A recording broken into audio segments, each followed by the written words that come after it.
কুল্লু নাফসিন দাইকাতুল মাউত সুম্মা ইলাইনা তুরজাউন। এ দুনিয়ার ধনী গরিব রাজা বাদশাহ সকল শ্রেণীর মানুষকেই একদিন মরতে হবে, কেউ বাঁচতে পারবো না। ইচ্ছা থাকলেও যেতে হবে, না থাকলেও যেতে হবে। এই বাংলাদেশের 3 বারের সাবেক প্রেসিডেন্ট খালেদা জিয়া মারা গেছে কি যায় নাই? বলুন তো দেখি। 3 বার কেন? এ পৃথিবীতে অনেক ইতিপূর্বে অনেক রাজা প্রজা ছিল, অনেক বাদশা ছিলেন। আল্লাহ পাক রব্বুল আলামিন কাউকে থাকতে দেয় নাই। সুতরাং তোমাকেও আমাকেও একদিন দুনিয়া ছেড়ে অবশ্যই যেতে হবে। দুনিয়া থাকার জায়গা না, কিন্তু দুনিয়ার থেকে যাওয়া তো লাগবেই। এমনে মরলে তেমন মর্যাদা নাই, ইমানের সাথে মরলে মর্যাদা আছে, এছাড়া নাই। কিন্তু আল্লাহর রাস্তায় যারা শহীদ হয়, যুদ্ধের ময়দানে জিহাদ করতে করতে যাদের জান বের হয়ে যায়, আল্লাহ পাক রব্বুল আলামিন বলে অন্য মানুষগুলো মারা গেলে তাদেরকে মৃত বলো, কিন্তু যারা আল্লাহর রাস্তায় মারা যায় তাদেরকে তোমরা মৃত বলো না। সুবহানাল্লাহ। বরঞ্চ ওরা জীবিত, মৃত্যুর পরে আমি আল্লাহ ওদেরকে রিজিক দান করি। সুবহানাল্লাহ। শহীদদেরকে আল্লাহ পাক রব্বুল আলামিন ডাক দিয়ে বলে, ও শহীদরা। আল্লাহ পাক শহীদদের সাথে মুলাকাত করেন। হাদিস শরীফের মধ্যে পাওয়া যায়, শহীদদেরকে আল্লাহ পাক জিজ্ঞাসা করেন, ও শহীদরা তোমরা কি চাও? তোমাদের জান্নাতের আর কোনো নিয়ামত দেওয়া কি বাকি আছে? শহীদরা বলে, আল্লাহ না, জান্নাতের আর কোনো নিয়ামত দেওয়া আমাদের বাকি নাই।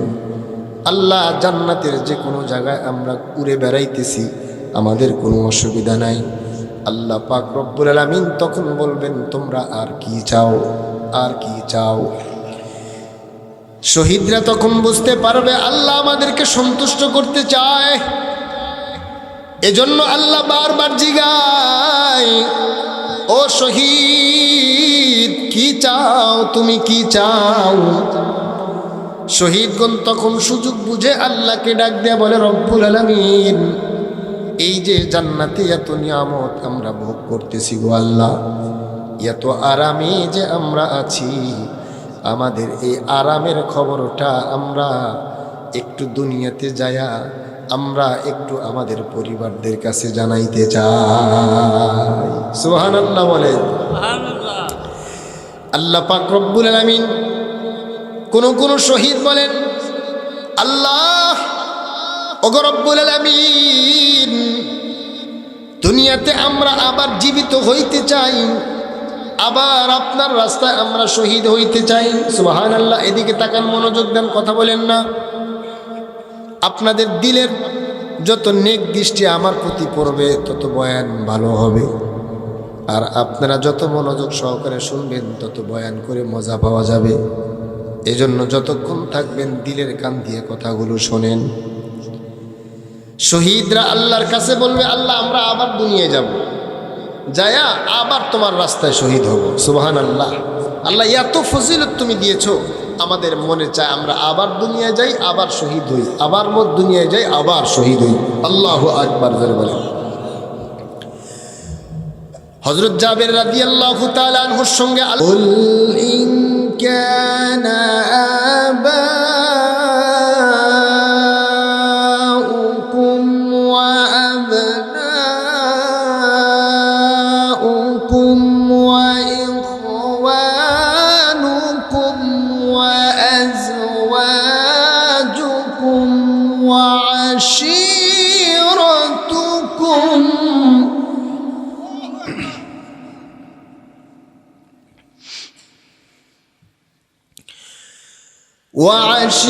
وعشيرتكم وأموال اقترفتموها وتجارة تخشون كسادها ومساكن ترضونها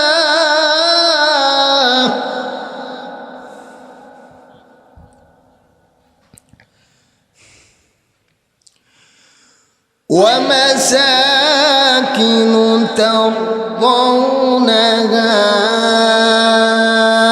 أحب إليكم من الله ورسوله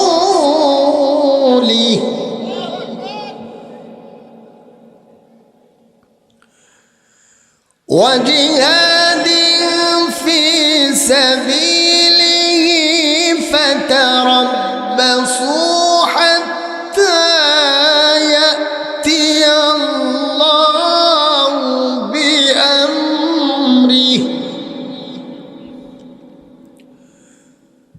والله لا يهدي القوم الفاسقين.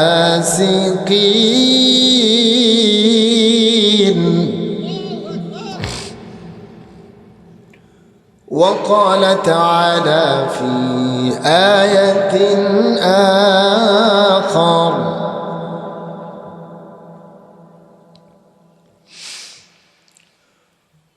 ولا تحسبن الذين قتلوا في سبيل الله أمواتا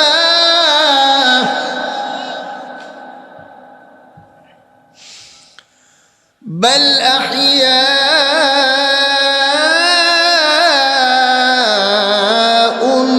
عند ربهم يرزقون. صدق الله مولانا العظيم وصدق رسوله النبي الأمي الكريم ونحن على ذلك لمن الشاهدين والشاكرين والذاكرين والحمد لله رب العالمين. وقال صاحب القرآن صلى الله عليه وسلم من يرد الله به خيرا يفقهه في الدين أو كما قال النبي عليه الصلاة والسلام. وقال شاعر العلم उल्फत में बराबर है वफा हो के जफा हो हर चीज़ में लज्जत है अगर दिल में मज़ा हो हर चीज़ में लज्जत है अगर दिल में मज़ा हो। সবাই দরুদ ইব্রাহিম পড়ি আমরা। আর এই যে এদিকে একটু লোক কম, এই সাইডে একটু বেশি মনে হইতেছে। হ্যাঁ আসেন, আসবে ইনশাল্লাহ, এদিক দিয়ে ভরলে ভালো হয়। পড়েন আল্লাহুম্মা সাল্লি আলা মুহাম্মাদিন ওয়া আলা আলি মুহাম্মাদ। পড়েন আল্লাহুম্মা সাল্লি আলা মুহাম্মাদিন ওয়া আলা আলি মুহাম্মাদ কামা সাল্লাইতা আলা ইব্রাহিম ওয়া আলা আলি ইব্রাহিম ইন্নাকা হামিদুম মাজিদ। يا رب صل وسلم دائما أبدا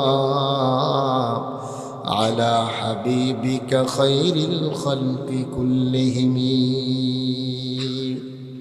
الحمد لله। আপনারা সবাই কেমন আছেন? আলহামদুলিল্লাহ। আলহামদুলিল্লাহ। আল্লাহ পাকের মেহেরবানিতে আল্লাহ আমাকে ভালো রেখেছেন। খাগড়াটা পূর্বপাড়া কেন্দ্রীয় জামে মসজিদের উদ্যোগে আয়োজিত 5ই জানুয়ারি ষষ্ঠ বার্ষিকী তাফসিরুল কোরআন ওয়াজ মাহফিলের শ্রদ্ধাভাজন সম্মানিত সভাপতি জনাব আলহাজ জালাল উদ্দিন আহমেদ, আজকের মাহফিলের প্রধান আলোচক। এই বাড়তি একটু কি যেন নামাজের আওয়াজ আসতেছে, এটা একটু কমো, বক্সের হালকা একটু চেন হ্যাঁ কমায় দাও। আজকের মাহফিলের প্রধান বক্তা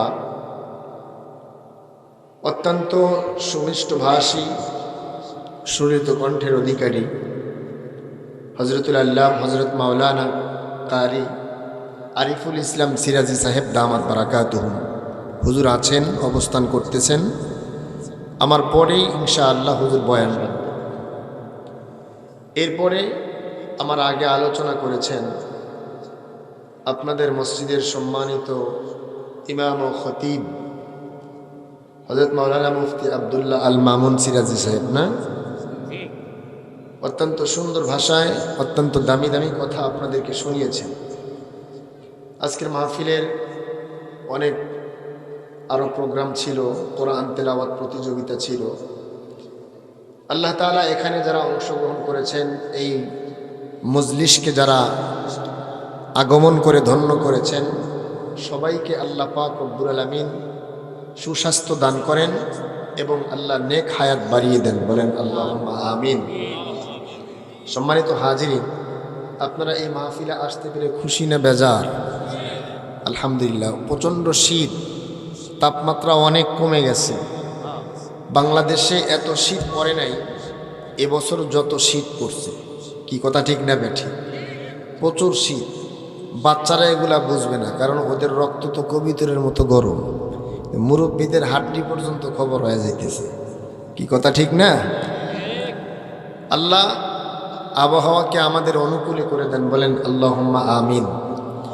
এত শীতের ভিতরেও আল্লাহ তাআলা আমাদেরকে এই জান্নাতি আয়োজনে কোরআনের মজলিসে কাউকে বক্তা হিসাবে, কাউকে শ্রোতা হিসাবে যে মহান রব্বুল আলামিন কবুল করলেন, ওই আল্লাহ পাকের দরবারে মন থেকে, দিল থেকে সকলেই একবার শুকরিয়া আদায় করি, আলহামদুলিল্লাহ।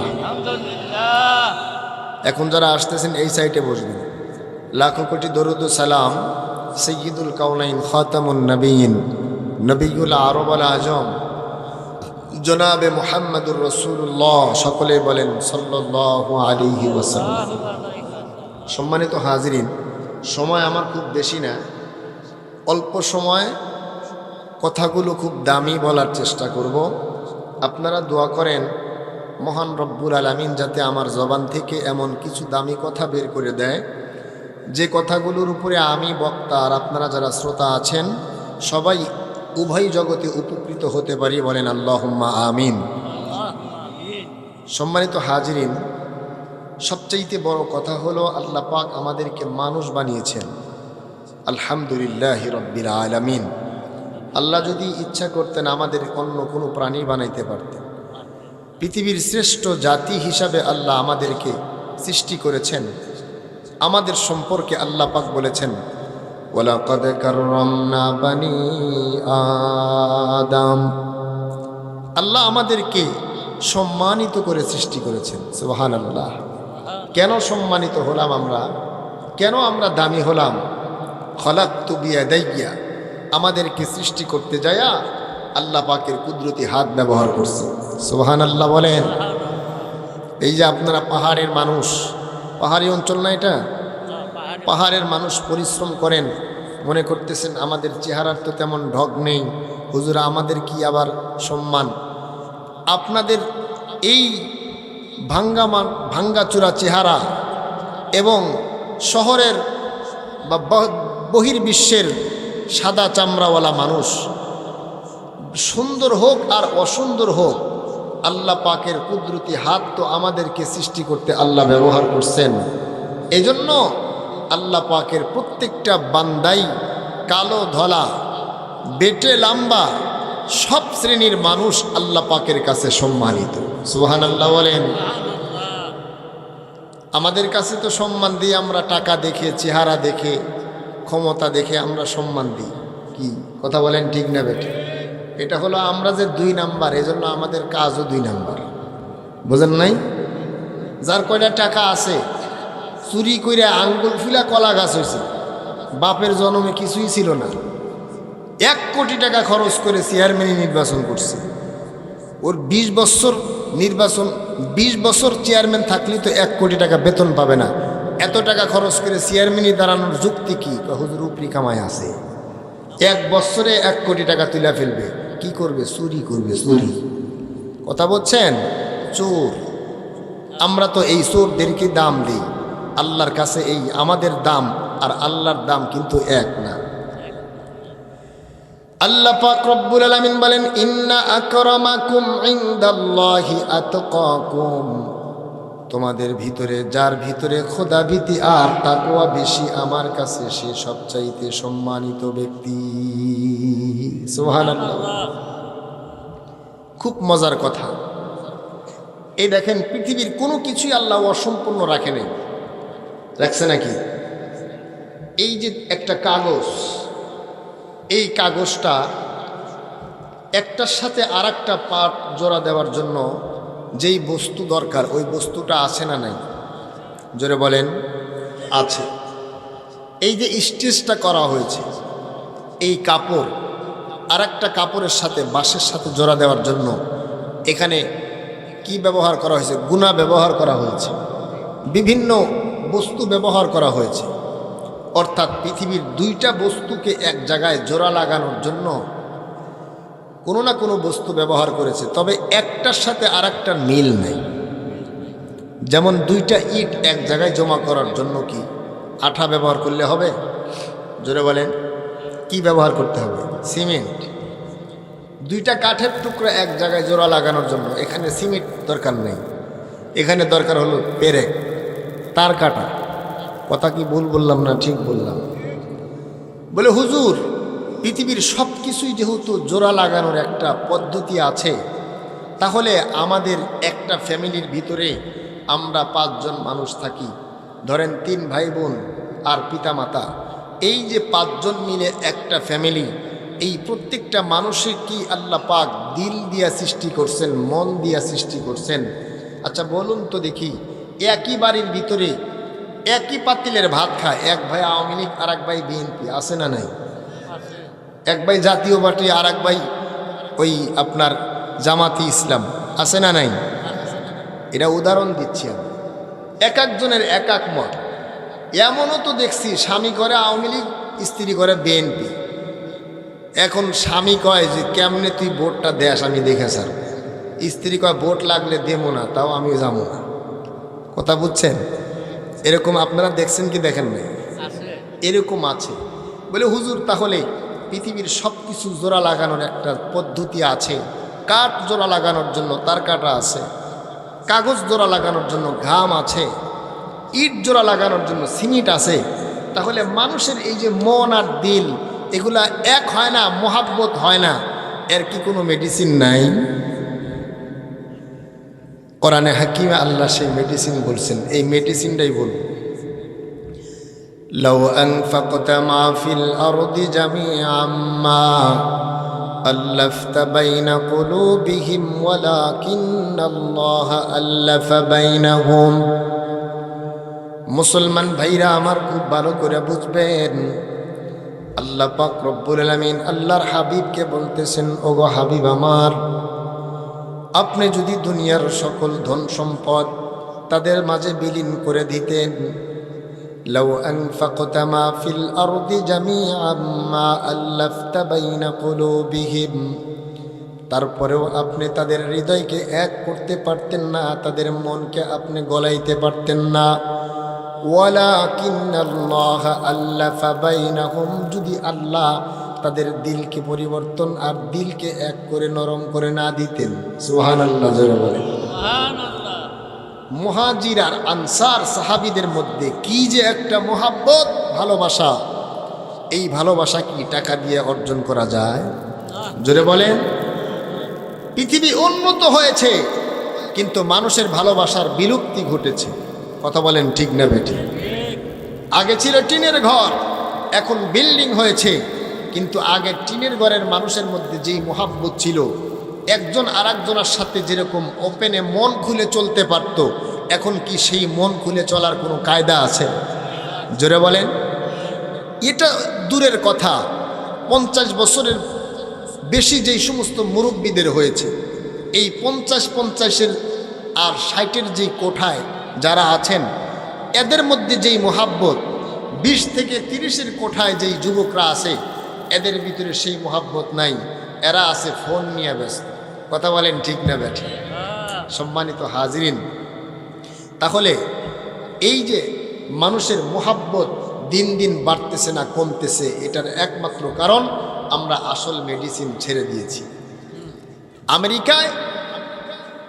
আমেরিকার একটা ইতিহাস পড়লাম, স্বামী আর স্ত্রী দুইজন একই গাড়িতে যাইতেছে। এখন স্বামীকে স্ত্রী বলতেছে, তুমি আমার ভাড়াটা দিয়ে দাও, বাসায় যায় আমি তোমাকে দিয়ে দিব। কথা বুঝছেন? তার মানে স্বামী স্ত্রীর ভাড়াটাও দিতে রাজি না। এটা হলো উন্নত বিশ্বের খবর বলতেছি, বিশ্বাস না হয় খবর নিয়ে দেখেন। তাদের আলাদা বাড়ি, আলাদা গাড়ি, গ্লাস আলাদা, প্লেট আলাদা, সব কিছু আলাদা। মোহাব্বত এখন আর মোহাব্বতের জায়গায় নাই। কথা বলেন ঠিক না বেঠিক? খুব ভালো করে বুঝবেন মুসলমান ভাইরা আমার। তাহলে আল্লাহ পাক রব্বুল আলামিন পৃথিবীর সব কিছুকেই, সকল কিছুর মধ্যে জোড়া লাগানোর জন্য মেডিসিন সৃষ্টি করলেন। আর আল্লাহ পাক মানুষ সৃষ্টি করলেন, কিন্তু মানুষের ভিতরে কিভাবে মহাব্বত হবে, ভ্রাতৃত্বের বন্ধন বজায় থাকবে, সেই মেডিসিন সৃষ্টি করবেন না, তাহলে তো সৃষ্টি পরিপূর্ণ হলো না। অবশ্যই আল্লাহ পাক মেডিসিন সৃষ্টি করেছেন, কিন্তু মেডিসিন আমরা গ্রহণ করি না।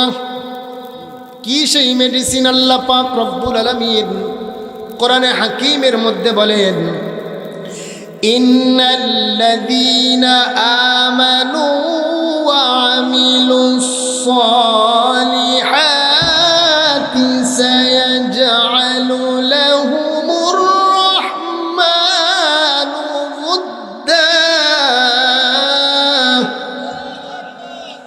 খুব ভালো করে বুঝবেন, ইন্নাল্লাযীনা আমানু ওয়া আমিলুস সালিহাত, যারা ঈমান আনবে আর নেক আমল করবে, সায়াজআলু লাহুমুর রাহমানু উদ্দা, রহমান দয়াময় আল্লাহ পাকের পক্ষ থেকে তাদের দিলের ভিতরে একটা ভ্রাতৃত্বের বন্ধন, মহাব্বতের বন্ধন আল্লাহ পাকের পক্ষ থেকে আল্লাহ ঢেলে দিবে। সুবহানাল্লাহ জোরে বলেন। এই যে আমরা ঈমানদার, আমাকে আপনারা কোনোদিন দেখছেন? দেখেন নাই। মোবাইলে হয়তো বা কেউ দেখলে দেখতে পারেন, কিন্তু সরাসরি দেখেন নেই। কিন্তু এখানে আসার পরে এই যে একটা আমাদের ভিতরের সম্পর্ক, এটা কিসের সম্পর্ক? জোরে বলেন। টাকার সম্পর্ক? ঈমান আর আমলের সম্পর্ক। আমার চাইতে এখানে অনেক আমলদার ব্যক্তি আছেন হয়তো, কিন্তু ঈমান আমাদের কম বেশি সবাইরই আছে আলহামদুলিল্লাহ। এই ঈমানের সম্পর্কে আমরা এখানে একত্রিত হয়েছি। এত কনকনে শীতের ভিতরেও আমরা এক সামিয়ানার নিচে বসে ধৈর্য ধরে বয়ান শুনতেছি। কথা বলেন ঠিক না বেঠিক? সম্মানিত হাজিরিন, এই জন্য আমাদের সম্পর্ক কিসের সম্পর্ক? ঈমানের সম্পর্ক। আমাদের সম্পর্ক তাওহীদের সম্পর্ক, আমাদের সম্পর্ক। আমরা সকলেই মুসলমান ভাই। কোনো দ্বিমত আছে? জোরে বলেন। এই ভ্রাতৃত্বের বন্ধন থেকে আমাদেরকে দূরে সরিয়ে দিচ্ছে আমাদের ভিতরের হিংসা। কথা বলেন ঠিক না বেঠিক? আল্লাহ পাক রব্বুল আলামিনের সাথে যত সম্পর্ক আমার ভালো হবে, আপনার ভালো হবে, তত ঈমানদারদের ভিতরে মুহাব্বত তত বৃদ্ধি পাবে। ঈমান আর আমলের কোয়ালিটি যত উন্নত হবে, তত মুসলমানের ভিতরে তত মুহাব্বত বৃদ্ধি পেতে থাকবে। কোরআনে হাকিমের সূরাতুত তাওবা থেকে আমি তেলাওয়াত করেছি, আল্লাহ পাক রব্বুল আলামিনের মুহাব্বত, আল্লাহর ভালোবাসা কোন পর্যায়ের হতে হবে। আমার তেলাওয়াতকৃত আয়াতে আল্লাহ পাক রব্বুল আলামিন সে কথা আমাদেরকে সুন্দর করে বর্ণনা দিয়েছেন। আল্লাহ পাক রব্বুল আলামিন বলেন, কুল ইন কানা আবাউকুম ওয়া আবনাউকুম ওয়া ইখওয়ানুকুম ওয়া আজওয়াজুকুম। আল্লাহ পাক রব্বুল আলামিন নবীকে ডাকতে বলে, হে নবী, তুমি তাদেরকে বলে দাও, ইন কানা আবাউকুম ওয়া আবনাউকুম, যদি তোমাদের নিকটে তোমাদের পিতা এবং তোমাদের সন্তান থেকে, ওয়া ইখওয়ানুকুম এবং তোমাদের ভাই থেকে, ওয়া আজওয়াজুকুম এবং তোমাদের স্ত্রীদের থেকে, ওয়া আশিরাতুকুম তোমাদের বংশের থেকে, ওয়া আমওয়ালুন ইকতারাফতুমুহা, উপার্জিত সম্পদ যেটা তোমরা সঞ্চয় করে রেখে দিয়েছো তা থেকে, ওয়া তিজারাতুন তাখশাউনা কাসাদাহা, এবং ব্যবসার ওই মাল যেটা তোমরা মন্দা পড়ার আশঙ্কা করো ওইটা থেকে, ওয়া মাসাকিনু তারদাউনাহা, এবং প্রশান্তিদায়ক ওই বাড়ি ঘর যেখানে তোমরা আনন্দের সাথে বসবাস করো তা থেকে, আহাব্বা ইলাইকুম মিনাল্লাহি ওয়া রাসূলিহি ওয়া জিহাদিন ফি সাবিলিহি, যদি আহাব্বা ইলাইকুম মিনাল্লাহ, তোমাদের নিকটে আল্লাহর মোহাব্বত যদি বেশি না হয়, ওয়া রাসূলিহি, এবং রসুলের মোহাব্বত, ওয়া জিহাদিন ফি সাবিলিহি, আল্লাহর রাস্তায় জিহাদ করাটা যদি এই বস্তুগুলোর থেকে বেশি মোহাব্বত না হয়, তাহলে ফাতারাব্বাসু, অপেক্ষা করো তোমরা, হাত্তা ইয়াতিয়া আমরুল্লাহ, হাত্তা ইয়াতিয়াল্লাহু বিআমরি, তাহলে আল্লাহর আযাব আর আল্লাহর গুসার তোমরা অপেক্ষা করো। আল্লাহু লা ইয়াহদিল কওমাল ফাসিকিন, আল্লাহর আদেশ অমান্যকারীদেরকে আল্লাহ পাক কি করে না, পথ প্রদর্শন করেন না। কি বুঝলাম? এই যে কয়েকটা কথা আল্লাহ বললেন, নবী আপনি উম্মতদেরকে জানায় দেন, তারা যদি তাদের পিতামাতা, তাদের সন্তান, তাদের স্ত্রী, তারপরে তাদের বংশ, তাদের ভাই, তাদের বাসস্থান, তাদের অর্থ সম্পদ, তাদের ব্যবসায়িক যেই মাল আছে যেটা তারা মন্দা পড়ার আশঙ্কা করে, এই দুনিয়ার মোহাব্বতের বস্তুগুলার চাইতে যদি তারা আমি আল্লাহকে যারা মোহাব্বত বেশি না করে, রসুলকে যদি বেশি মোহাব্বত না করে, আল্লাহর রাস্তায় জিহাদ করাকে তারা বেশি পছন্দ না করে, তাহলে অপেক্ষা করতে হবে আল্লাহ পাকের আযাবের। নাউজুবিল্লাহ, জোরে বলে। বলুন তো দেখি আমাদের অবস্থাটা এখন কি? আমরা তো আমাদের নিহিত হয়েছে তাদেরকে তোমরা কখনোই মৃত বলো না, বরঞ্চ তারা জীবিত, আল্লাহ পাকের পক্ষ থেকে তারা রিজিক প্রাপ্ত হয়। সুবহানাল্লাহ বলেন। মুসনাদে আহমদে রয়েছে, উহুদের যুদ্ধে যেই সমস্ত সাহাবীরা শহীদ হয়েছেন, ওই সাহাবীদের ইন্তেকালের পরে আল্লাহ পাক রব্বুল আলামিন তাদেরকে জান্নাতের ভিতরে, আল্লাহ পাক রব্বুল আলামিন তাদের রূহটাকে, আল্লাহ পাক জান্নাতের ভিতরে একটা সবুজ পাখির ভিতরে তাদের রূহটা ঢুকাইয়া দিয়েছেন। এই সবুজ পাখিগুলা আল্লাহ পাকের আরশের সঙ্গে লটকানো প্রদীপের মতো একটা জায়গা, ওই জায়গাতে ওই জান্নাতের পাখিগুলো তারা সেখানে আরাম করেন আর জান্নাতের বিভিন্ন জায়গায় ঘুরে বেড়ায়। সুবহানাল্লাহ বলেন। আমরা তো মারা যাব, একদিন অবশ্যই মারা যাব, কথা বলেন ঠিক না বেঠিক? এ পৃথিবীতে কেউ থাকতে আসে নাই। কুল্লু নাফসিন দাইকাতুল মাউত সুম্মা ইলাইনা তুরজাউন। এ দুনিয়ার ধনী গরিব রাজা বাদশাহ সকল শ্রেণীর মানুষকেই একদিন মরতে হবে, কেউ বাঁচতে পারবো না। ইচ্ছা থাকলেও যেতে হবে, না থাকলেও যেতে হবে। এই বাংলাদেশের 3 বারের সাবেক প্রেসিডেন্ট খালেদা জিয়া মারা গেছে কি যায় নাই? বলুন তো দেখি। 3 বার কেন? এ পৃথিবীতে অনেক ইতিপূর্বে অনেক রাজা প্রজা ছিল, অনেক বাদশা ছিলেন, আল্লাহ পাক রব্বুল আলামিন কাউকে থাকতে দেয় নাই। সুতরাং তোমাকেও আমাকেও একদিন দুনিয়া ছেড়ে অবশ্যই যেতে হবে। দুনিয়া থাকার জায়গা না, কিন্তু দুনিয়ার থেকে যাওয়া তো লাগবেই। এমনে মরলে তেমন মর্যাদা নাই, ইমানের সাথে মরলে মর্যাদা আছে, এছাড়া নাই। কিন্তু আল্লাহর রাস্তায় যারা শহীদ হয়, যুদ্ধের ময়দানে জিহাদ করতে করতে যাদের জান বের হয়ে যায়, আল্লাহ পাক রব্বুল আলামিন বলে অন্য মানুষগুলো মারা গেলে তাদেরকে মৃত বলো, কিন্তু যারা আল্লাহর রাস্তায় মারা যায় তাদেরকে তোমরা মৃত বলো না। সুবহানাল্লাহ। বরঞ্চ ওরা জীবিত, মৃত্যুর পরে আমি আল্লাহ ওদেরকে রিজিক দান করি। সুবহানাল্লাহ।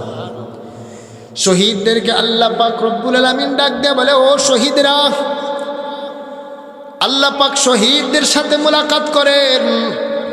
হাদিস শরীফের মধ্যে পাওয়া যায়, শহীদদেরকে আল্লাহ পাক জিজ্ঞাসা করেন, ও শহীদরা তোমরা কি চাও? তোমাদের জান্নাতের আর কোনো নিয়ামত দেওয়া কি বাকি আছে? শহীদরা বলে, আল্লাহ না, জান্নাতের আর কোনো নিয়ামত দেওয়া আমাদের বাকি নাই। আল্লাহ, জান্নাতের যে কোনো জায়গায় আমরা উড়ে বেড়াইতেছি, আমাদের কোনো অসুবিধা নাই। আল্লাহ পাক রব্বুল আলামিন তখন বলবেন, তোমরা আর কি চাও, আর কি চাও?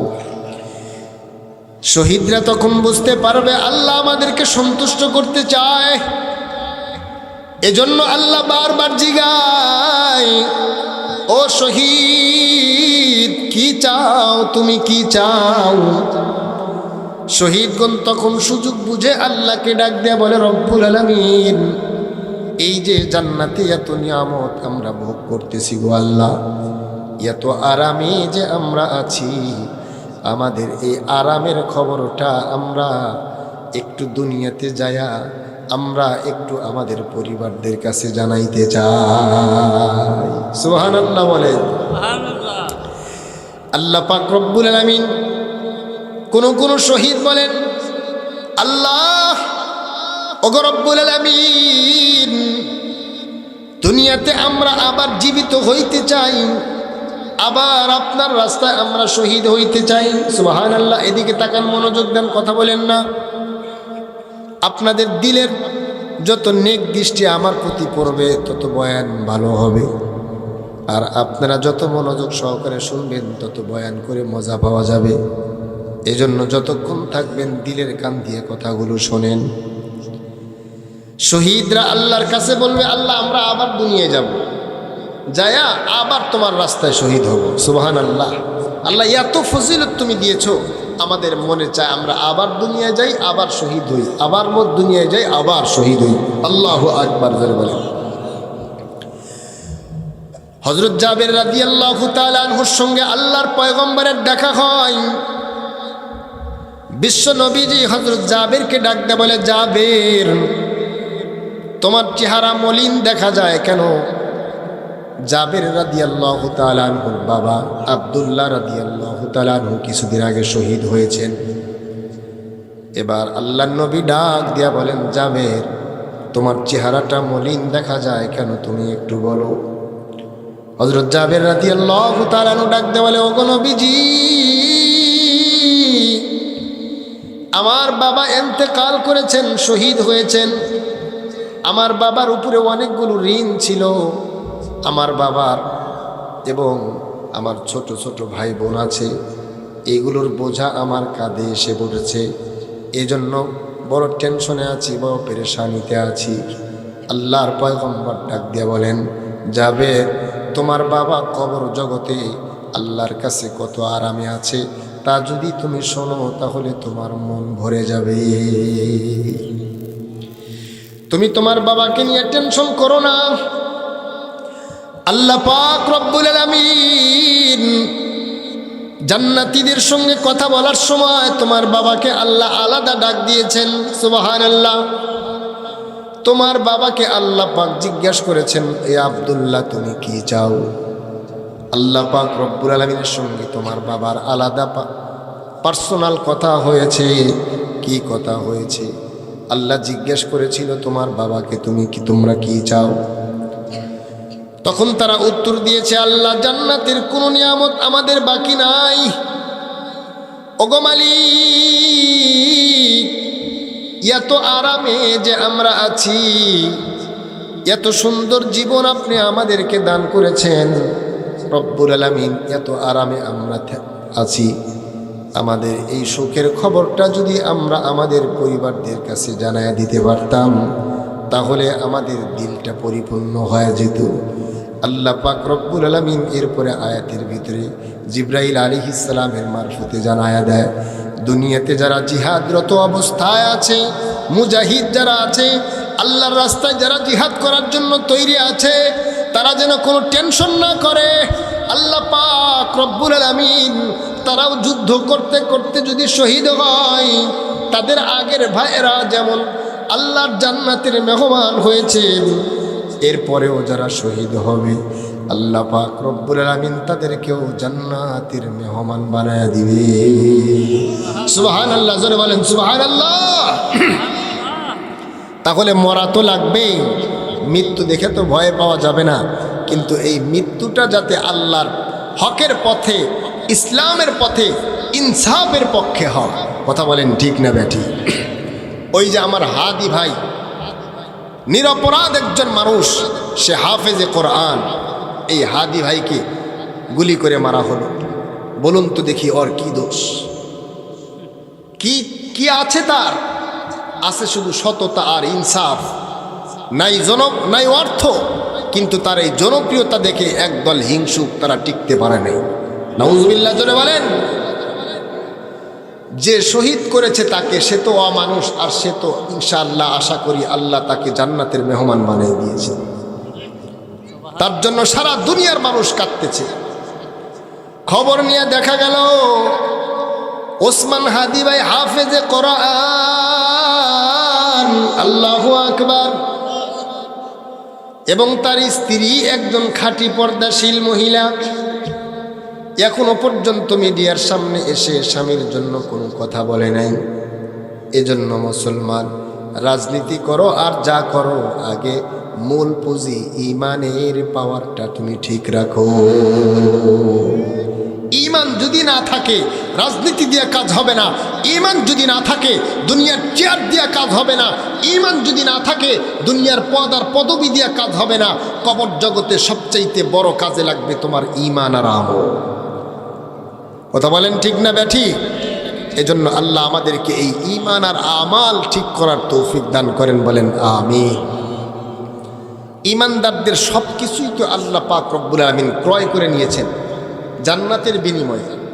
আমাদের জান, আমাদের মাল, আমাদের সব কিছুই আল্লাহ পাক জান্নাতের বিনিময়ে ক্রয় করে নিয়েছেন।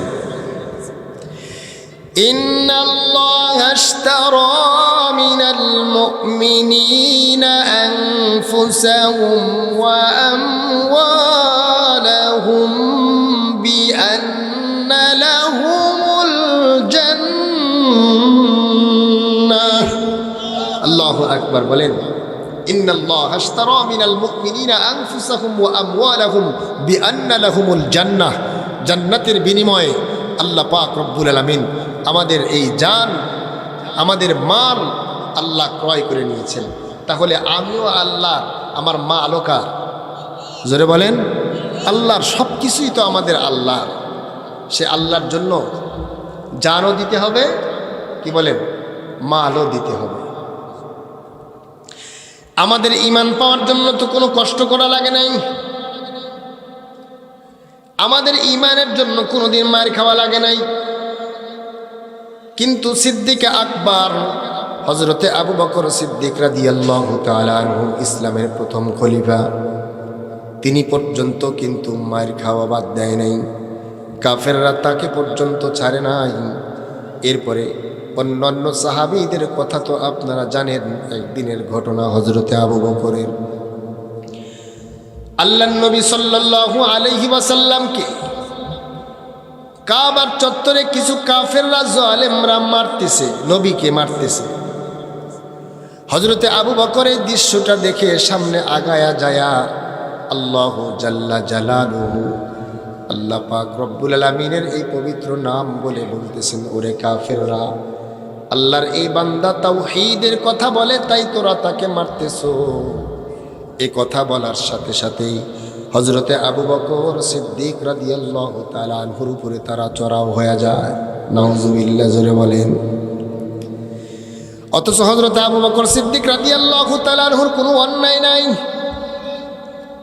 হযরতে আবু বকর সিদ্দিক রাদিয়াল্লাহু তাআলা আনহুকে তারা মারতেছে প্রচুর পরিমাণে, চেহারা পর্যন্ত বিকৃত করে ফেলছে। একজন ইহুদি দূর থেকে তাকায়া দেখে বিশ্ব নবীকে মারতেছে, ডাক দিয়া বলে, আর মারিস না, ইনি হচ্ছে একটা বড় নেতা আবু বকর। হযরতে আবু বকর মুসলমান হওয়ার আগে কিন্তু একজন পাওয়ারফুল লোক ছিলেন। যারা মুসলমান হওয়ার আগে পাওয়ারফুল ছিলেন, মুসলমান হওয়ার পরেও কিন্তু তারা পাওয়ারফুলই। হযরতে আবু বকর সিদ্দিক রাদিয়াল্লাহু তাআলা আনহু তো ওই সাহাবী, আল্লাহর পয়গম্বর ওই যে মক্কা থেকে মদিনায় হিজরত যেদিন করেন, সেদিন বিশ্ব নবীজি যখন পাহাড়ের উপরে ওঠেন, হযরতে আবু বকর বিশ্ব নবীজির সামনে পিঠ পেতে দিয়ে ডাক দেয়া বলে, ওগো নবীজি, আপনার পায়ের আঘাত, পায়ের সাথে পাথরের আঘাত লেগে আপনার পায়ে কষ্ট পাচ্ছেন। নবীজি কিছু যদি মনে না করেন, আমি আবু বকরের পিঠে আপনি ওঠেন, আমি আপনাকে বহন করে নিয়ে যাব। সুবহানাল্লাহ। আল্লাহর পয়গম্বর হযরত আবু বকর সিদ্দিক রাদিয়াল্লাহু তাআলার পিঠের উপরে উঠে পাহাড়ি পথ অতিক্রম করলেন। আর একদিন হযরত আলী কাবার প্রান্তরে বাইতুল্লাহর সামনে নবীজি উপরে একটা কাজ করবেন। নবীজির একটা উঁচা জায়গায় পা দেওয়ার প্রয়োজন দেখা দিল। হযরতে আলী তখন নিচা হয়ে গেছে আল্লাহর নবীর সামনে। এবার আল্লাহর নবী ডাক দেয়া বলে, আলী, তুমি আমার ওজন বহন করতে পারবে না। আল্লাহু আকবার, আল্লাহু আকবার। ও আলী, আমার ভিতরে নবুয়তি ওজন আছে। কি বুঝলেন? এই আল্লাহর পয়গম্বর হযরতে আবু বকরের কাঁধে উঠলেন, পিঠে উঠলেন, কিন্তু আলীর কাঁধে উঠতেছেন না, আলীর কোলে পিঠে উঠতেছেন না। তার কারণ কি? কারণ হলো আল্লাহর পয়গম্বর হযরতে আবু বকরকে অত্যন্ত কাছের হিসাবে আল্লাহর পয়গম্বর দেখতেন। যতটা কাছে দুনিয়ার অন্য কাউকে আল্লাহর পয়গম্বর দেখতেন না। আল্লাহর পয়গম্বর বলেন, দুনিয়ার কাউকে যদি আমি আল্লাহ ছাড়া বন্ধু বানাইতাম, তাহলে হযরতে আবু বকরকে বন্ধু বানাইতাম। আরহামু উম্মতি বি উম্মতি আবু বকর, আমার উম্মতের ভিতরে সবচাইতে রহম দিল, সবচাইতে দরদওয়ালা মানুষ হলো আবু বকর রাদিয়াল্লাহু তাআলা আনহু। সুবহানাল্লাহ। আল্লাহর নবীকে মারতেছেন দেখে হযরতে আবু বকর সামনে আগায়া যায়, তখন আবু বকরকে আক্রান্ত করে ফেলে। এরপরে যখন আবু বকর রাদিয়াল্লাহু তাআলা আনহুকে কাফেররা ছেড়ে দেয়, তখন কয়েকজন ধরাধরি করে হযরতে আবু বকর রাদিয়াল্লাহু তাআলা আনহুকে এবার তার মায়ের কাছে নিয়ে আসলো। হযরতে আবু বকর রাদিয়াল্লাহু তাআলা আনহুর মা ডাক দিয়ে বলে, বাবা, ও বাবা, অনেক ক্লান্ত তুমি হয়েছ, তোমাকে অনেক আক্রান্ত করা হয়েছে, তুমি একটু কিছু খাও, কিছু খাইলে তারপরে তোমার শরীরের ভিতরে শক্তি হবে, রক্ত সঞ্চালন হবে। হযরতে আবু বকর সিদ্দিক রাদিয়াল্লাহু তাআলা আনহু ডাক দিয়ে বলে, দেখেন কি ঈমান, কঠিন মুহূর্ত, কিছু নিজে খাবে। ওই সময় বলতেছে, না মানা, যতক্ষণ পর্যন্ত আল্লাহর পয়গম্বরের চেহারা আমি না দেখব, নবীজিকে না দেখব, ততক্ষণ পর্যন্ত এক ঢোক পানিও আমি পান করব না। সুবহানাল্লাহ। নবীর খবর কই আছে? উম্মে জামিলের ঘরে যাও। উম্মে জামিলের ঘরে যাওয়ার পরে উম্মে জামিল ডাক দিয়ে বলল, নবীজি দারুল আরকামে অবস্থান করতেছে। এরপরে হযরতে আবু বকর কাঁধের উপর ভর করে দারুল আরকামে আল্লাহর নবীর চেহারা দেখে কেমন যেন অর্ধেক সুস্থ হয়ে যায়। নবীজি হযরতে আবু বকরকে দেখে আগায় এসে আলিঙ্গন করলেন, সাহাবায়ে কেরাম আলিঙ্গন করলেন। এই ছিল হযরতে আবু বকর সিদ্দিক রাদিয়াল্লাহু তাআলা আনহু। ও মুসলমান ভাইরা আমার, ঈমানের প্রশ্নে হযরতে আবু বকর এত কষ্ট করেছেন, কিন্তু ঈমানের প্রশ্নে কিন্তু হযরতে আবু বকর কখনোই কাউকে ছাড় দেয় নাই। পৃথিবীর সবচাইতে রহম দিলওয়ালা মানুষ হলো হযরতে আবু বকর। একদিন এই হযরতে আবু বকর ইহুদিদের একটা পাঠশালায় দাওয়াত দিতে গেলেন। যায় দেখে সেখানে ইহুদিরা তাদের লেখাপড়া করতেছে। তো হযরতে আবু বকর সেখানে কালেমার দাওয়াত দিলেন। ইহুদি একজন টিচার ছিল, ফানহাস নাম। সে আবু বকর রাদিয়াল্লাহু তাআলা আনহুকে ডাক দিয়ে বলতেছেন, এই আবু বকর, শুনলাম তোমাদের আল্লাহ নাকি গরিব হয়ে গেছে। নাউজুবিল্লাহ, জোরে বলেন। কারণ কোরআনের একটা আয়াত আল্লাহ নাজিল করছেন, মান দাল্লাযী ইউকরিদুল্লাহা করদান হাসানান ফায়ুদাইফাহু লাহু আদআফান কাসীরা। আল্লাহু আকবার। আল্লাহ পাক রব্বুল আলামিন আয়াতে কারিমার মধ্যে বলেন, তোমরা আল্লাহকে কর্জে হাসানা দাও, আল্লাহর রাস্তায় ব্যয় করো, তাহলে আল্লাহ পাক রব্বুল আলামিন ফায়ুদাইফাহু লাহু আদআফান কাসীরা, আল্লাহ পাক বিনিময়ে তোমাদেরকে অনেক দান করবেন। বিনিময়ে আল্লাহ অনেক দিবেন। 1 টাকা দান করলে ওই দান বাড়তে বাড়তে আল্লাহর কাছে 700 গুণ পর্যন্ত বেড়ে যায়। সুবহানাল্লাহ, জোরে বলেন। তা হযরতে আবু বকরকে বলতেছে, তোমাদের আল্লাহ নাকি গরিব হয়েছে, কারণ আল্লাহ কর্জ চাইছে। এখানে কি আল্লাহ আল্লাহর জন্য চাইছে? জোরে বলেন। আল্লাহ গরিব মানুষকে দান করলে আল্লাহ ওইটার সব বাড়ায় দিবে। আল্লাহর ঘরে দান করলে আল্লাহ ওইটার সব বাড়ায় দিবে। একটু সাউন্ডটা কমান, কুপু করতেছে। তাহলে আল্লাহ তো আল্লাহর জন্য চায় না।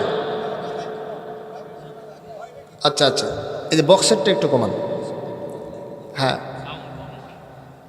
কমা, মানে বক্সটা একটু ইয়ে লাগছে। আল্লাহ তো আল্লাহ, এদিকে তাকান ভাই, আল্লাহ কি আল্লাহর জন্য চাইছে? জোরে বলে। আল্লাহ আল্লাহর জন্য চায় নাই, আল্লাহ চেয়েছেন আমাদের গরিব দুঃখীদের জন্য। কাফের যখন হযরতে আবু বকরকে এমন তিরস্কার করে আল্লাহ সম্পর্কে ব্যঙ্গ করছে, হযরতে আবু বকর আর টিকে থাকতে পারে নাই। রাগ করে এই হাত টান টান করে একটা বসায়া দিছে গালের মধ্যে। সুবহানাল্লাহ বলেন।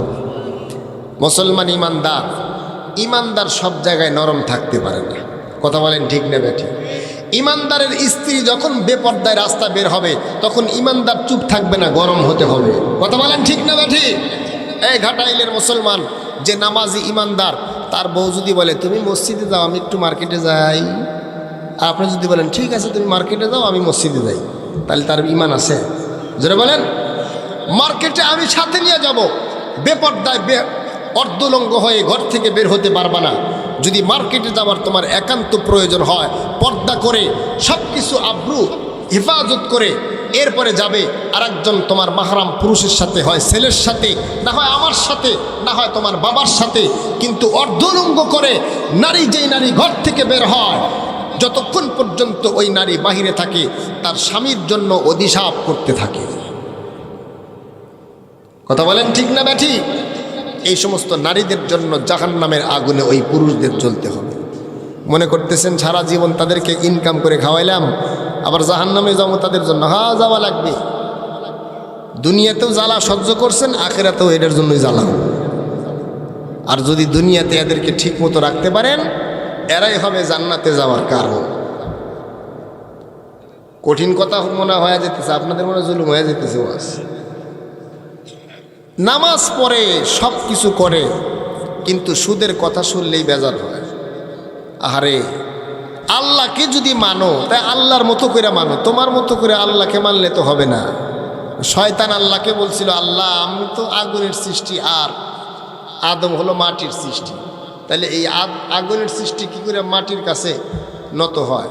আল্লাহ বলে, এত যুক্তি দিস না, আমি হুকুম করছি পালন কর। পালন করে নেই, শয়তান হয়ে গেছে। যারা সুদ খায় আর আল্লাহকে যুক্তি দেয়, আল্লাহ ব্যবসা বাণিজ্য করবে, এত সময় কই, টাকা জায়গায় রাখছি, মাসে একদিন যায় তুলবো আর ইবাদত করবো। আল্লাহ কত, আর ইবাদত আমার দরকার নেই, তুই আমার হুকুম লঙ্ঘন করে যুক্তি পেশ করো। আর যে ইমাম সাহেব সুদের বিরুদ্ধে বলে, যে আলেম বলে, এর বিরুদ্ধে তুমি লাগো, তার মানে তুমি আল্লাহর বিরুদ্ধে লাগো, কোরআনের বিরুদ্ধে লাগো। কথা বলেন ঠিক না ব্যাঠি? এজন্য মুসলমান ভাইরা আমার, নিজেও যেমন জাহান্নামের আগুন থেকে বাঁচা লাগবে, পরিবার পরিজনদেরকেও আল্লাহর জাহান্নামের আগুন থেকে বাঁচাইতে হবে। হযরতে আবু বকর সিদ্দিক রাদিয়াল্লাহু তাআলা আনহু ঈমানের প্রশ্নে একটা থাপ্পড় বসায়া দিয়েছে ইহুদিকে। ইহুদি গালটা নিয়ে সোজা নবীজির দরবারে যায়, ডাকদা বলে, ওগো নবীজি, আপনার সাহাবী আবু বকর আমাকে থাপ্পড় দিয়েছে। আল্লাহর রসুল বলে, না, আবু বকর দেয় নাই, তুমি ভুল বলতেছ। তার কারণ হলো আবু বকর এমন সাহাবী, থাপ্পড় দেওয়ার সাহাবী না, হয়তোবা ওমর থাপ্পড় দিছে। কয়, না গো নবী, আবু বকরই দিছে। কয়, সত্যি? বলে, হ্যাঁ। কই আবু বকর, এদিকে আসো, এই যে ইহুদি তোমার বিরুদ্ধে নালিশ করতেছে, সত্য? বলে, জি ইয়া রাসূলুল্লাহ, সত্য। বলে, কেন মেরেছ? ওগো নবীজি, সে, তার থেকে শোনেন সে কি অপরাধ করেছে। এমনি তো আমি তাকে থাপ্পড় দেই নাই। আল্লাহর রসুল বলে, তুমি তো এমনি থাপ্পড় জীবনেও দিবা না, কোনো কারণ ছাড়া তো হয় না। ইহুদি ডাকদা বলে, না রাসূলুল্লাহ, ওগো নবীজি, এমনি থাপ্পড় দিছে, আমার কোনো অপরাধ নাই। আল্লাহর পয়গম্বর বিপাকে পড়ে গেলেন। কারণ হলো আবু বকর বলতেছে কারণ আছে, ইহুদি বলে না, ও কারণে মেরেছে। এবার বলুন তো দেখি, আবু বকরের সাক্ষী কেউ নাই, কিন্তু ইহুদির পক্ষে সাক্ষী আরও আছে। আল্লাহর পয়গম্বর চিন্তায় পড়ে গেলেন কি করবেন। কিন্তু ইসলামের একটা বিধান হলো, কেউ যদি আপনাকে একটা থাপ্পড় দেয়, ইসলামের বিধান হলো কিসাস, তাহলে আপনিও তাকে একটা থাপ্পড় দিতে পারবেন।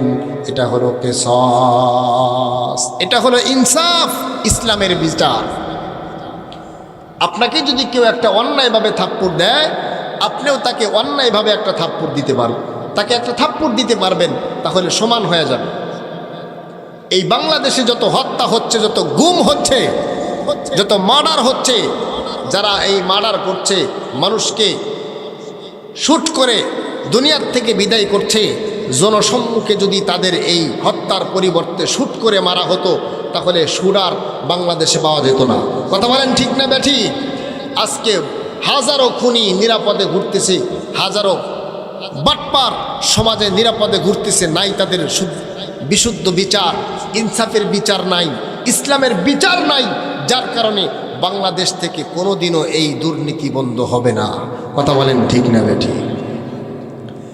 আল্লাহর পয়গম্বর চিন্তা করলেন, ইসলামের বিধান, এটা কে আবু বকর আর কে ওমর,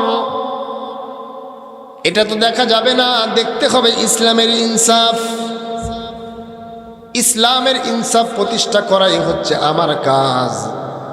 যদি সত্যি আবু বকর অপরাধী হয়, তাহলে আবু বকরও একটা থাপ্পড় খাবে, এখানে কোনো সন্দেহ নাই।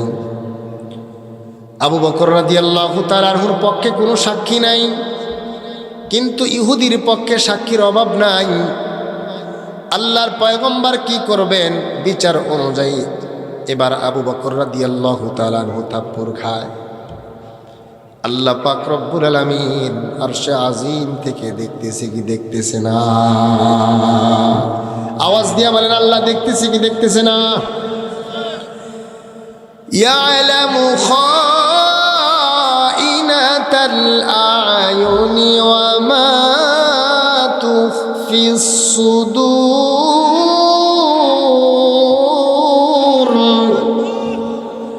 আল্লাহ পাক রব্বুল আলামিন আমার অন্তরের ভিতরে কি পরিকল্পনা করি তাও আল্লাহ জানেন। চোখ দিয়ে আমি কাকে কি ইশারা দেই তাও আল্লাহ জানেন। হযরতে আবু বকর সিদ্দিক রাদিয়াল্লাহু তাআলা আনহু এই অবস্থা সম্পর্কেও আল্লাহ জানেন। আল্লাহ পাক রব্বুল আলামিন যখন ইহুদি হযরতে আবু বকরকে থাপ্পড় দিবে, আল্লাহ পাক আসমান থেকে জিবরাইলকে পাঠায়া দেয়, জিবরাইল যাও যাও, আমার পেয়ারা বান্দা আবু বকরকে থাপ্পড় মারার আগেই আমার হাবিবকে জানায়া দাও আবু বকরের কোনো অপরাধ নাই। আল্লাহু আকবার বলেন। লাকাদ সামিআ আল্লাহু কাওলাল্লাযীনা ক্বালু ইন্নাল্লাহা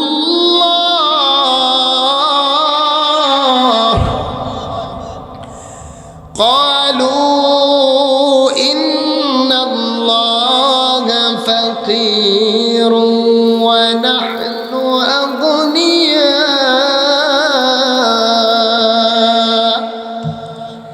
আল্লাহ পাক এখানে আয়াত নাজিল করে জানায় দেয়, হাবিব আমার, ওই ইহুদি তাদেরকে ধনী বলে সাব্যস্ত করেছিল আর আল্লাহকে গরিব বলেছিল, এই জন্য আবু বকর টিকতে পারে নাই। আবু বকর যা করেছে ঠিকই করেছে, আবু বকরের কোনো দোষ নাই। কারণ আবু বকর আল্লাহকে গালি দিয়েছে, এজন্য সে টিকে থাকতে পারে নাই। আবু বকরের কোনো সাক্ষীর দরকার নাই, আবু বকরের সাক্ষী স্বয়ং আমি আল্লাহ রব্বুল আলামিন নিজে। সুবহানাল্লাহ, আওয়াজ দিয়ে বলেন সুবহানাল্লাহ। কোরআনে হাকিম আল্লাহ বলেন ওয়াল্লাযীনা আমানু আশাদ্দু হুব্বান লিল্লাহ।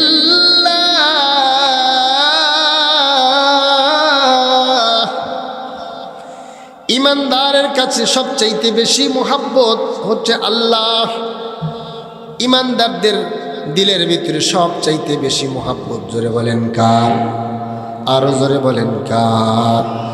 ইমানদাররা যখন আল্লাহর মোহাব্বতের প্রশ্ন এসে যায়, তখন দুনিয়ার অন্য কাউকে আর দিলের ভিতরে প্রাধান্য দেয় না। আমরা আল্লাহকে মোহাব্বত করি তো কারা কারা করি? হাত উঠাই। নারায়ে তাকবীর, নারায়ে তাকবীর। কোরআন সুন্নাহ যেখানে আল্লাহ আমরা তোমাকে মোহাব্বত করি, তোমার খাঁটি বান্দা হইতে চাই, আল্লাহ তুমি কবুল ও মঞ্জুর করো, বলেন আমিন। হালকা। তাহলে আমরা কার বান্দা? মাহফিলটা কিসের জন্য? আল্লাহর ঘরের জন্য। কার জন্য জোরে বলেন? আমরা আল্লাহর বান্দা, আর মাহফিল আল্লাহর ঘরের জন্য। এখানে কার কার মা নাই, বাবা নাই? একটু হাত উঠায় দেখাই ভাই। পিছনের যুবক ভাইরা তোমরা একটু এই সাইডে আসো না, আসো। আর এতগুলা মানুষের মা বাবা নাই। কবর থেকে মা বাবা, আপনি দুনিয়াতে কোটি কোটি টাকার মালিক যদি হন, বলুন তো দেখি আপনার পিতামাতা কবর থেকে কি আপনার কোনো এটার ফায়দা নিতে পারবে? যেটা বলেন পারবে না।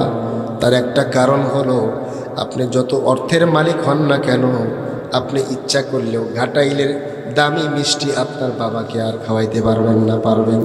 জোরে বলেন। সিস্টেম নাই। কিন্তু কবর থেকে কিভাবে আপনার আব্বা আম্মার দোয়া নেবেন? ওই যে আল্লাহ বলছেন, কি খবর আপনি দিবেন? আল্লাহ পাক রব্বুল আলামিন তোমাকে মাফ করে দিয়েছে। সুবহানাল্লাহ বলেন। এই সুসংবাদটা দেওয়ার জন্যই আমি আসছি। আল্লাহ তোমাকে মাফ করে দিছে, তোমার জীবনের যত অন্যায় ছিল আল্লাহ ক্ষমা করে দিছে। এবার আল্লাহর বান্দি ঘরের দরজা বন্ধ করে, আর পয়গম্বরের সাথে কোনো কথা নাই। পয়গম্বরের সাথে এত কথা কেন বলবো? তার দরবারে আমি যাইতে চাইছিলাম, যাইতে পারি নাই। কিন্তু আল্লাহর দরবারে যাওয়ার জন্য সিজদায় পড়ছি, আল্লাহ আমারে গ্রহণ করছে। সুতরাং যে আল্লাহ আমাকে গ্রহণ করেছেন, আমি তার দরবারে সিজদা দিয়েই তার কাছে শুকরিয়া আদায় করব। সুবহানাল্লাহ বলেন। এজন্য আল্লাহ বলেন, ইল্লা মান তাবা ওয়া আমানা ওয়া আমিলা আমালান সালিহান ফাউলাইকা ইউবাদদিলুল্লাহ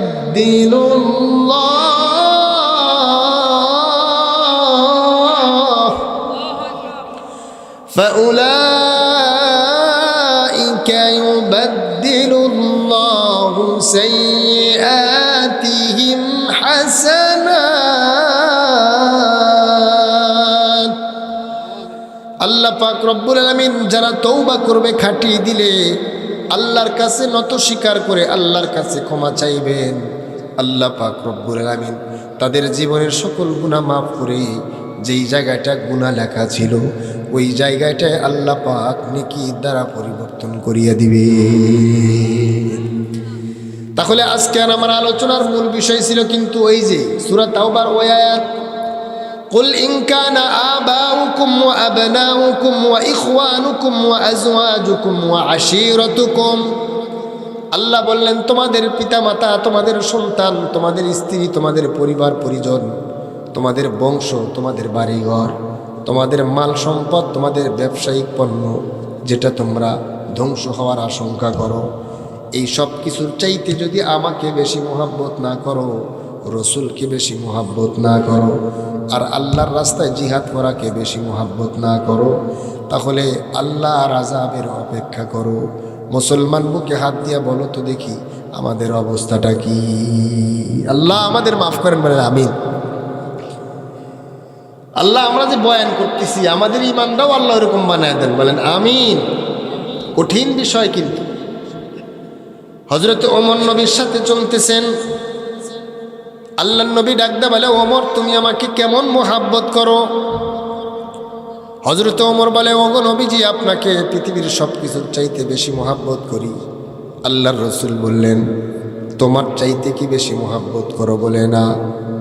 নবীজি বললেন, ততক্ষণ পর্যন্ত পূর্ণাঙ্গ মুমিন হইতে পারবা না যতক্ষণ পর্যন্ত তোমার চাইতে বেশি আমাকে তোমার জানের চাইতে বেশি মোহাব্বত না করবে।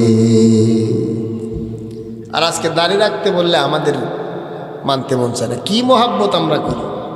মসজিদে যাইতে বললে যাই না। আমাদের অবস্থাটা কি? তো কুজাও মান কুজাও সুন্নতে আহমদ কুজা বা মোহাম্মদ গাইবুয়াদ নিসবতুরা। মুসলমান খুব ভালো করে শোনেন, যারা যত দূর পর্যন্ত মাইকের আওয়াজ যায়, আগামীকাল থেকে ইনশাআল্লাহ নামাজ পড়বো তো রাজি আছি তো ইনশাআল্লাহ। এই যে দাড়িটা যে কাটি, এটা লাভ আছে কোনো বলে? এটা পুরুষের সৌন্দর্য। দাড়ি রেখে, দাড়িটা পুরুষের সৌন্দর্য, এটা পুরুষের ইজ্জত। আর যাদের দাড়ি নেই এদের দেখতে কেমন দেখা যায়? অনেক পুরুষকে পিছন থেকে দেখে বোঝাও যায় না যে পুরুষ না মহিলা। কথা বলেন ঠিক না ব্যাঠি? দাড়িটা রাখেন, সুন্নতি পোশাক পরেন। হ্যাঁ, এটাই হলো ইসলামী জিন্দিগি। ইসলামী জিন্দিগিটা গড়ার চেষ্টা করেন। যদি আমল করেন তাহলে এই মাহফিলের ফায়দা হবে দেওয়া। না হলে এরকম ওয়াজ শুনতে শুনতে বুড়া হয়ে যাব, কিন্তু কোনো লাভ নাই। অনেকেই তো আসি আমরা বক্তার একটু নাচন দেখার জন্য, একটু গান টান বলবে। এই জন্য শোনেন, আল্লাহ আল্লাহর রসুলের মোহাব্বত আল্লাহ আমাদের দিলের ভিতরে ঢুকায় দেন, বলেন আমিন। আল্লাহর পয়গম্বরের একজন সাহাবী নবীর কাছে এসে ডাকতে বলে, ওগো নবীজি,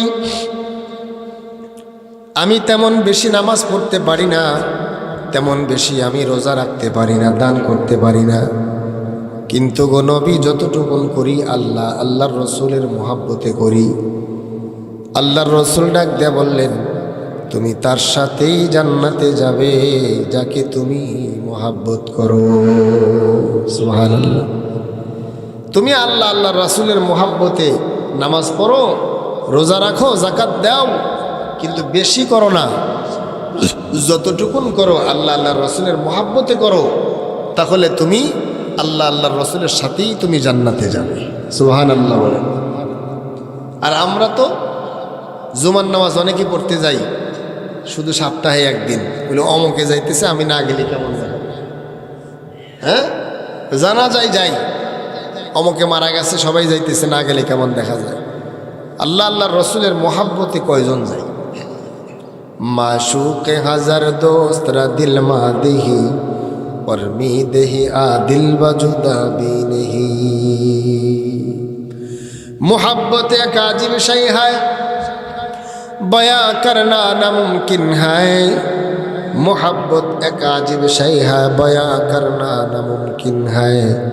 न मरता हूँ न जीता हूँ, अजीब हालत हमारी है। न मरता हूँ न जीता हूँ, अजीब हालत हमारी है। ভালোবাসা দেখা যায়, জোরে বলেন দেখা যায়। ভালোবাসা দেখা যায় না, কিন্তু ভালোবাসা থাকে অন্তরে। যারা আল্লাহ প্রেমিক হয়, আল্লাহর রসুলের ভালোবাসা যাদের অন্তরে থাকে, কোনো শীত কোনো কিছুই তাদেরকে নামাজ থেকে দূরে সরাইতে পারে না। ফজরের নামাজেও মুসল্লি থাকে, এশার নামাজে ওই মুসল্লিকে পাওয়া যায়। যত শীত পড়ুক না কেন, বরফ পড়লেও তারপরেও তাকে মসজিদে পাওয়া যাবে। আর যাদের ভিতরে আল্লাহ আল্লাহর রসুলের মোহাব্বত নাই, তাদের কাছে এশার নামাজের দাম নাই, ফজরের দাম নাই। বেজার হয়েন না আপনারা। এজন্য প্রকৃত নামাজি, প্রকৃত আল্লাহর প্রিয় বান্দা হলো সেই যে এই শীতের দিনে ওযু করে নামাজ পড়তে পারবে। আমরা তো খালি ফ্যাশনের মুসলমান। ফজরের নামাজ নাই আমাদের, এশার নামাজ নাই। মসজিদের সভাপতি সেক্রেটারি তাকেই বানানো উচিত যে যার ফজর কামাই যায় না যায়। এই কথা বলেন ঠিক না বেটি? বেজার হইন না। এশার আর ফজরের নামাজ এটা হচ্ছে ইমানদারদের একটা আলামত। আল্লাহর নবী বলেন এশার নামাজ আর ফজরের নামাজ যারা মুনাফিক হবে তাদের জন্য জুলুম হয়, আর যারা ইমানদার তাদের জন্য এশার আর ফজরের নামাজ কোনো জুলুম না, আর মুহাব্বতের। সকালবেলা উঠে ফজরের নামাজের আগে একজন আল্লাহওয়ালা ব্যক্তি কিছু জিকির আজগার করে যখন মসজিদে যায়, ফজরের নামাজ পড়ে পরিষ্কার পরিচ্ছন্ন হয়ে ফজরের নামাজ পড়ে যখন বাসায় যায়, আল্লাহ পাক রব্বুল আলামিন তাকে একটা কবুল হজের সওয়াব তাকে দান করে। ভাই ওঠেন কে? বিরক্ত হইতেছেন নাকি আপনারা? হ্যাঁ, তাইলে আমাদের নামাজ পড়তে হবে ইনশাআল্লাহ। কিন্তু আমাদের দেশে কিছু কিছু মুরিদরা আছে যারা বলে নামাজ রোজা ছাড়াই আমরা জান্নাতে যাইতে পারি। নাউজুবিল্লাহ জোরে বলেন, আছে না নাই? কয় কিরামান কাতিবিন, রোজা হাসরের দিন করে যদি আল্লাহর কাছে কোনো অভিযোগ, বলবো দুনিয়ায় ছিলাম আমি ল্যাংটা বাবার লোক। নাউজুবিল্লাহ। বলবো দুনিয়ায় ছিলাম আমি তালা বাবার লোক। বাবার খবর থাকবে সেদিন। আরে সেদিন তো নবীরা পর্যন্ত আল্লাহর কাছে আতঙ্কের মধ্যে থাকবে। সেদিন অবস্থাটা কি হবে? এরা বলে যে আমার এই বাবার মুরিদ হইলে আমার নামাজ রোজা লাগে না। এগুলো সব হচ্ছে অহেতুক, এগুলার কোনো ভিত্তি নাই। এগুলার পিছে যদি ছোটেন তাহলে কিন্তু জিন্দিগি বরবাদ হয়ে যাবে। সামনে আচ্ছা ঠিক আছে, আমি রেডি, অসুবিধা নেই, আসুক। সামনে রমজান আসতেছে, এরপরে শাবান মাস, তারপরেই রমজান মাস। এই রমজানেই শুধু আল্লাহ আমাদেরকে ফেরানোর তৌফিক দেন, বলেন আমিন। তারাবি তো পড়বো, 8 রাকাত পড়বো না 20 রাকাত পড়বো? 20 রাকাতের মধ্যে 8 রাকাত আছে না নাই? আর 8 রাকাতের মধ্যে কি 20 রাকাত আছে? জোরে বলেন। আল্লাহ যদি কয় যে 20 রাকাত দে, আর 12 রাকাত হয়ে পাবে। আর আল্লাহ যদি কয় 8 রাকাত দেও, তাহলে 20 রাকাত তো 8 রাকাত তো আছে, আরও রিজার্ভে 12 রাকাত আছে। কথা বলেন ঠিক না ব্যাঠি? এই জন্য ফাঁকিবাজির লাইনে না আটি। কথা বুঝে আসছে? তারাবি পড়বো কয় রাকাত? ইনশাআল্লাহ। আর খতম তারাবি পড়ব। প্রত্যেক বিশ্বনবীজির জীবদ্দশায় প্রত্যেক মাহে রমাদানুল মুবারকে হযরত জিবরাইল আলাইহিস সালাম এসেছেন, আল্লাহর নবীর কাছে কোরআন শোনাইছেন। আর আল্লাহর নবী তেলাওয়াত করছেন, আর জিবরাইল নবীজির কোরআন শুনছে। জিবরাইল কোরআন পড়ছে আর নবী শুনছে, আর নবী পড়ছে জিবরাইল শুনছে। প্রত্যেক বছরই দুইজনে দাওয়ার করছে। সুবহানাল্লাহ জোরে বলেন। আর আমাদের অনেকেই এমন আছি জীবনে একটা খতম কোরআন দেয়নি, আছে না নাই? কোরআন পড়া জানি না। মুসলমান, বিয়া করা কি? জোরে বলেন। যুবকরা কত দেখি বিয়া করা কি? ওই যে কয় না কি ফরজ। রোজা রাখা ফরজ, সবার জন্য বেটা ফরজ না। অর্থ সামর্থ্য সব থাকতে হবে। কিছু মানুষের জন্য বিয়া করা না যায়, বিয়া যে করছে আর খবর নেই। কথা বলেন ঠিক না বেটা? আর কিছু বর্তমান বোকারা বাড়াইছে, বিয়া করে এই জায়গা বিদেশ। এটা যে আরো কি জুলুম। একজনের কথা শুনলাম, জিন্দিগি পার করে দিছে। এখন ওই মরার বুড়া কালে আসবে, এখন বউ কয় তুমি ওখানেই থাকো না, সময় মতো তুমি আইসো না, এখন এসে আর করবা না। এই জন্য বিবাহ করা যেমন ফরজ, রোজা রাখা যেমন ফরজ, যাকাত দেওয়া যেমন ফরজ, হজ করা যেমন ফরজ, কোরআনুল কারীম শিক্ষা করাও তেমন ফরজ। কোরআন শিক্ষা করা কি? জোরে বলেন। ফরজে আইন। কিন্তু আমরা অনেকেই এটা জানি না। কোরআন সহি শুদ্ধ করে পড়তে হবে। হাফেজ হওয়া ফরজ না, আলেম হওয়া ফরজ না, কিন্তু আল্লাহর কোরআন সহি শুদ্ধ করে তেলাওয়াত শিক্ষা করা প্রত্যেকটা মুসলমান নারী পুরুষের জন্য ফরজে আইন। সামনে রমজান মাস আসতেছে, ইনশাআল্লাহ কোরআনুল কারীম সহি শুদ্ধ করে পড়া শিখবো তো ইনশাআল্লাহ।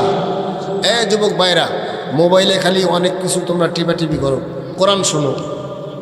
মোবাইলের অনেক অ্যাপস আছে, অনেক ভিডিও আছে, যেগুলা দেখলে তোমরা ওইগুলা ফলো করে কোরআন শিখতে পারবা। আছে না নাই? মোবাইল এখন একটা জগৎ হয়ে গেছে। এই জগতে যদি গুনাহ থেকে বাঁচতে পারো তাইলে তুমি কামিয়াব, আর তা যদি না হয় তাহলে সব শেষ। আল্লাহ আমাদের হেফাজত করেন, বলেন আমিন। এজন্য সামনে রমজান মাসের প্রস্তুতি আমরা নেই ইনশাআল্লাহ। আল্লাহ আমাদের সবাইকে কবুল করেন। উপায় নাই আমাদের। এক নম্বরে সবার আগে আল্লাহর মোহাব্বত থাকতে হবে, এরপরে রসুলের মোহাব্বত, আল্লাহর রাস্তা, জিহাদের গুরুত্ব। এখন দেখা যায় যে যুদ্ধের জন্য ডাক আসলে অনেকে আসি নামাজ পড়ব, জিকির আজগার করতে করতে মসজিদেই মারা যাব, কিন্তু বাইরে বেরোবো। আসি না নাই? জিহাদ ফি সাবিলিল্লাহ, এই যে হকের কথা বলতেছি, আমি বলতেছি, অনেকের কাছে হয়তো খারাপ লাগতেছে, কিন্তু এই সত্য কথাগুলো বলতেই হবে, হকের কথা বলতেই হবে। এই হকের আওয়াজ যতদিন পর্যন্ত না থাকবে জমিনে, আল্লাহর আসমানি আযাব অপেক্ষা করতেছে।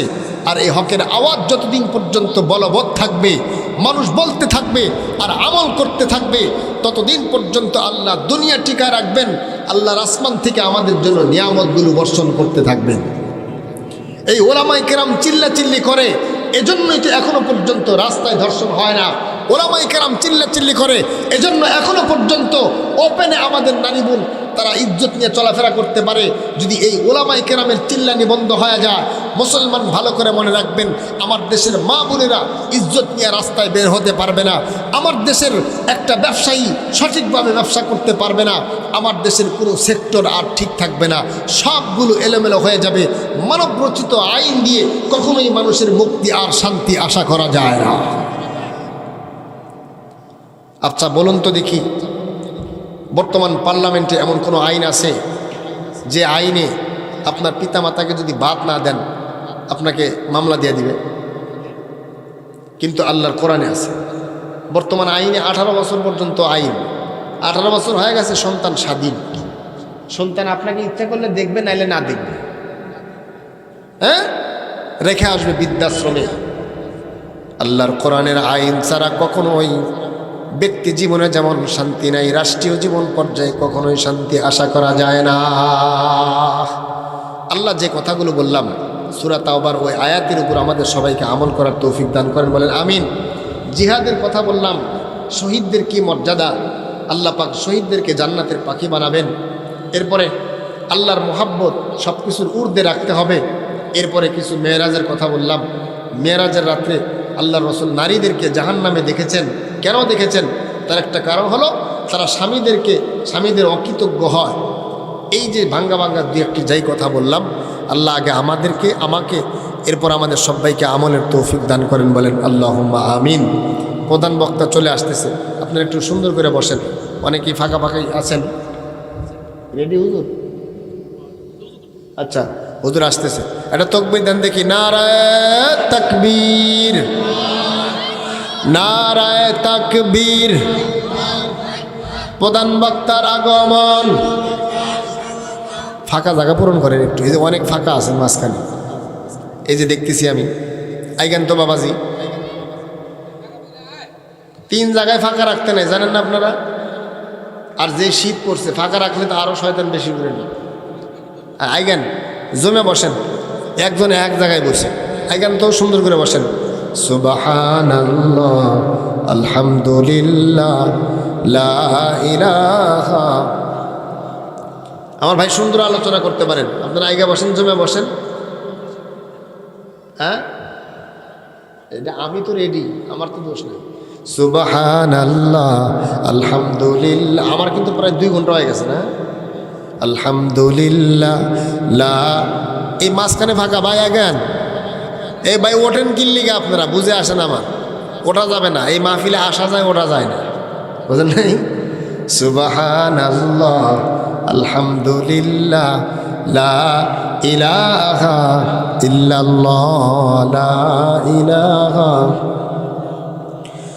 লা ইলাহা ইল্লাল্লাহ, লা ইলাহা। अरे आकिल न हो गाफिल, तुझे दुनिया सजाना है, अरे आकिल न हो गाफिल तुझे दुनिया सजाना है कि एक दिन